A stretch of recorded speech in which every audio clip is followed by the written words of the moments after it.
নিয়ে কথা বলবো। আমাদের এটা হচ্ছে অরিজিনাল সার্কিট ছিল, এটা এখানে ছিল, এটা নষ্ট হয়ে গেছে। এটা অন্য মেকারকে দেখাইছিল, উনি জাম্পারটা টান দিয়ে ছাড়ে দিছে। সপ্তাহখানেক চলছে, কাস্টমার যেটা বললো।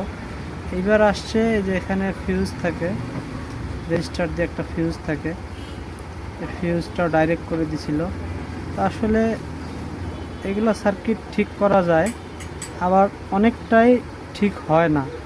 এখানে ডিসি সাইড যেটা আছে এটা ভালো থাকলে এটাকে ওকে করা যাবে, ঠিক আছে। এটা KLY দিয়ে কাজ করা যায়।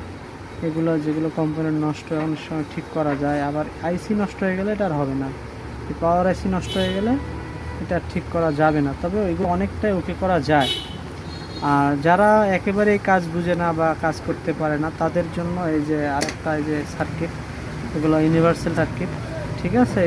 এটা একদম সহজ, একদম সহজ, মানে এটা যে কেউ পারবে। এই যে এটা নতুন সার্কিট, ঠিক আছে।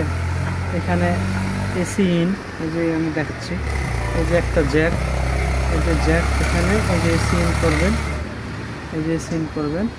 আর এখানে জ্যাক লাগা থাকে, অনেক সময় থাকে না, এরকম তার থাকলে খুবই সহজ।